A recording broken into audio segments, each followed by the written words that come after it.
everyone. Thank you for joining us for this 13 Plus FastCast. I'm Carson Courier. And I'm Mary Coleman. We want to jump right into this newscast for you with some national news. Not in the face of Russia's aggression against Ukraine. Not in the face of an intensifying strategic competition in the Indo-Pacific and around the world. If the witness will suspend, and I ask that everyone again respect this hearing, we will suspend until the room is cleared. Is calling for a ceasefire. Shame on you all. The world is calling for a ceasefire.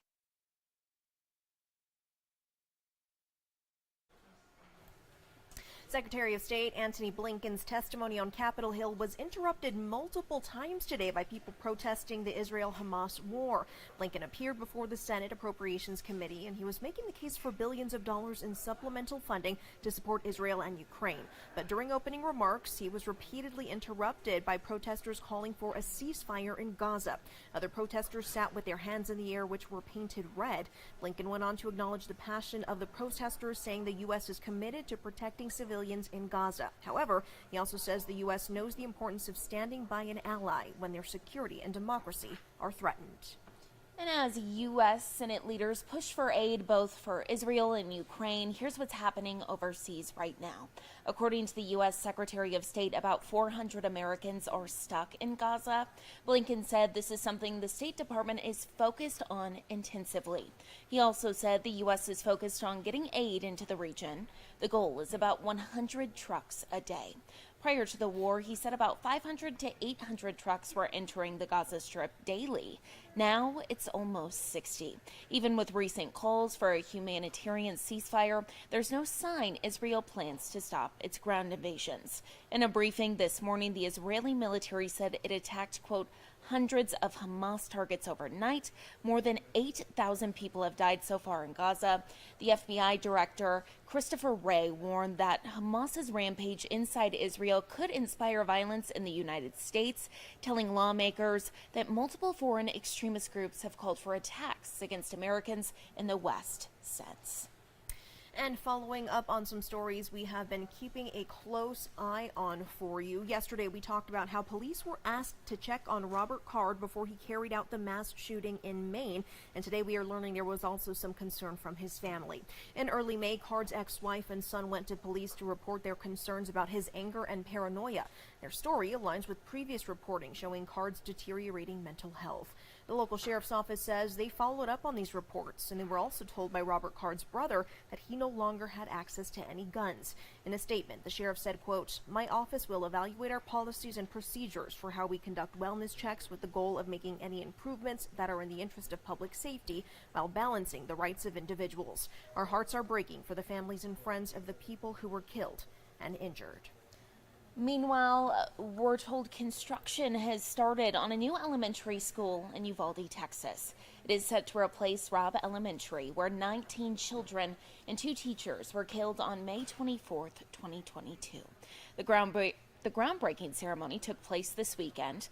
The foundation says they want a place where students will feel welcome and safe. The new school is scheduled to open in the fall of 2025 next to the existing Dalton Elementary. The campuses will share a gym, a library, playgrounds. According to the foundation, 75% of construction is already funded. Donations are still being accepted. And in Washington, D.C. today, the Supreme Court is taking on the issue of government officials' social media use and the First Amendment. The justices are hearing 2 separate disputes that target the same legal concern: when to limit an official's ability to discriminate on the basis of a commenter's viewpoint. The ruling will likely decide when an account is considered personal and not subject to the First Amendment. This could shape how public officials use social media in the future to communicate with constituents and potential voters. That court is set to take up several important cases on social media in the coming weeks. And here at home now, today marks 1 week before city and school district elections. If you still have your mail-in ballot, the Pima County Recorder's Office says you should get it into the mail no later than today to make sure it arrives by Election Day. Otherwise, you can drop it off at one of the several sites. All of them are listed on the Pima County Recorder's website. We also have a link to that on KOLD.com. And meteorologist Corey Kowitz joins us now. Corey, lots of people getting ready to trick or treat, so they want to know what things are looking like out there. Listen, remember last week? Do you remember last? No, I have good news. Don't worry. But I'm just saying, remember how last week I was talking about the triple digits, or really 2 weeks ago? I mean, it felt so hot. Let's just say it feels very Halloween-like today, which is feels spooky, a little chill, right? A little bit more fall-like. That's what we have today. And let's look at the days that led up to that, because we had a really hot start through October, through mid-October. But look at the last 7 days, right? We've had 4 below-average days. Today, we'll below average. We'll probably end up being below average. Let's just count it as below average. 5 out of the last 8 days below average. We had 2 average and 1 that was just slightly above average on last Friday. But overall, really starting to feel like fall. These are your current temps right now. How about 76 in Tucson? Not even 80 degrees in Phoenix. The only spot's 80 is Sales at 82. But how about to our east? Yeah, it's chilly. I mean, you're going to need a second layer throughout the entirety of the day today in a place like Sierra Vista, Wilcox, Safford, Douglas, and the small town of Porter right near the New Mexico border. Overall, right, you just can't see anything going on in the southwest. We don't really have a cloud in the sky, no rain or clouds to report on, so nice temperatures, not a cloud in the sky. You can see the high temperatures, right? Most people are below average, especially as you go to the south and east. Some spots are 10 below what you normally see this time of the year, leading up to be a very nice Halloween forecast. So here are the temperatures for this evening for your trick-or-treating. In the beginning, around 5, 6 o'clock, should be below 70 degrees, then in the lower 60s by 8, and how about maybe even in the 50s by 10 o'clock, right?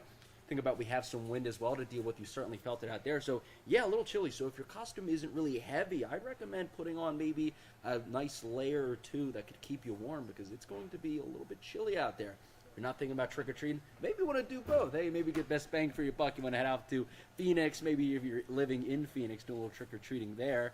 World Series Game 4 is tonight. Series is 2-1. Arizona's looking to tie it up right now. Game starts around 5. Should be in the upper 70s. Actually went last night, so the dome is open. I expect it to be open, so this will be the forecast throughout the game with that opening there. So it'll be outside. 68 by the game's end. So I'd say by the entirety of the game, you really won't need a second layer. It'll be a little bit windy, but overall really nice conditions for the game. Hopefully the D-backs can knot it up at 2 games apiece. Overall, it was a really windy day. How about the strongest wind gusts? Seemed to be right in the Tucson area. That seemed to be a little local maximum of those strongest winds.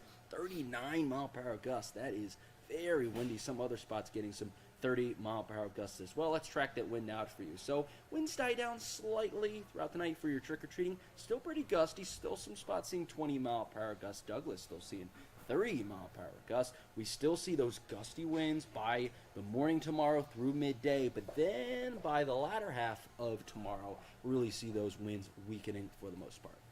Let's talk temperatures now. Still going to feel pretty fall-like, but we can see that we're going to increase temperatures slightly, but to the let's just say mid-80s by Friday, going to be in the mid to maybe upper 80s by the weekend, and the upper 80s into next week, but I mean, listen, we can handle temps like that. That's not too bad. I'll still take it. It's looking to be still below 90 degrees, so not too bad. Unfortunately, though, we are still going to remain dry over the next 7 days, and that does look to be the case for the entirety of the region. Overall, here is your 7-day forecast. Still remaining a bit breezy in the beginning of the day tomorrow. No chance of rain, just a few clouds for tomorrow, with temperatures rising just slightly to the upper 80s. Wow. We'll take it. Yeah, we'll take it. Not too bad. Yeah. Not I've bad had at all. worse 7 days to show you. Yes, definitely. Awesome. Thank you, Corey. Thank you. And as Corey just mentioned, it is almost that time. There will be little ghosts and goblins searching for some treats tonight. But on average, children are more than twice as likely to be hit by a car and killed on Halloween than any other day of the year. Something important to remember. That's according to the Safe Kids Worldwide organization. Now, before you go out, the American Red Cross says to remove anything on a costume that may cause a child to trip, and to also be aware of any fire hazards. You want to make sure that you are very, very well seen. Have some sort of reflective tape both on your costume itself, but also on your outerwear. Some of the materials that are used for costumes are actually flammable. So stay away from those really beautiful jack-o'-lanterns that so many folks will have on their properties and on their front stoops. Older kids should let parents know their trick-or-treating route, while younger kids should only go to well-lit homes with an adult. Walk on sidewalks, not the street. Make sure to look both ways before crossing the road. And of course, for those handing out candy, you can help children stay safe by securing pets. Finally, of course, make sure an adult examines the candy before it's consumed. And turning to our website now, before you let your kids go trick-or-treating, you may want to track the registered sex offenders living in your neighborhood. You can head to the Arizona Department of Public Safety's website and just type in your address. The website allows you to search an area up to 5 miles around your home. We do have a link to that right here where you see on KOLD.com. And of course, it's Halloween. What a better time to talk about candy. According to NIQ data, they have some sweet statistics for the spooky holiday, and the overall message is chocolate is the king this year. The data shows Americans are buying less and less candy corn and more gummies and marshmallows. The number of candy corn packages sold during the 6 weeks leading up to the first week of November have been falling every single year since 2018. Sales of gummies and marshmallow candy, including Peeps, have each gone up more than 30%. Now, as for chocolate, more people bought milk chocolate last Halloween than all non-chocolate candy combined, so a lot of milk chocolate. Overall, U.S. consumers spent more than $3.7 billion on candy last Halloween. I love how they're showing them brushing their teeth there after, I know. because that's important too. Don't forget to have your kids brush their teeth after they eat all that Exactly. sugar. Important stuff there. Well, as we know, the Arizona Diamondbacks are hoping to redeem themselves in Game 4 of the World Series tonight. Fingers crossed. Our Sean Mahoney is in Phoenix ahead of that big game and has some more for us. Well, it wasn't the outcome many Diamondback fans were hoping for in Game 3, but it's a new day here at Chase Field. I'm Sean Mahoney reporting in downtown Phoenix as the Diamondbacks prepare to take on the Texas Rangers in Game 4. Now down 2-1 after the Rangers stole Game 3 from Arizona after some crucial errors both on the Diamondback side and even by the umpires. Now, if you remember or if you missed it, last night the Diamondbacks had a chance to send Christian Walker home in the second inning. He was waved home by third base coach Tony Perez-Chica, but at the last second, Tony told him to stop. Walker didn't see him. He slid home right into it out, took the run off the board, and then later in the game, the Texas would make him pay with a 3-run inning in the third, and that would be all she wrote. 3-1 for the Rangers. Now, tonight we'll have highlights and coverage of the Diamondbacks trying to bring the series back, knotted at 2-2 heading into Game 5, and we'll also have some stories from some fans, specifically one Tucson fan and her connection to one of the Diamondbacks coaches. All right, we're rooting for them. Hopefully they can pull that one out. We're so excited, but a little nervous too, I know, Kirsten. A honestly. little nervous.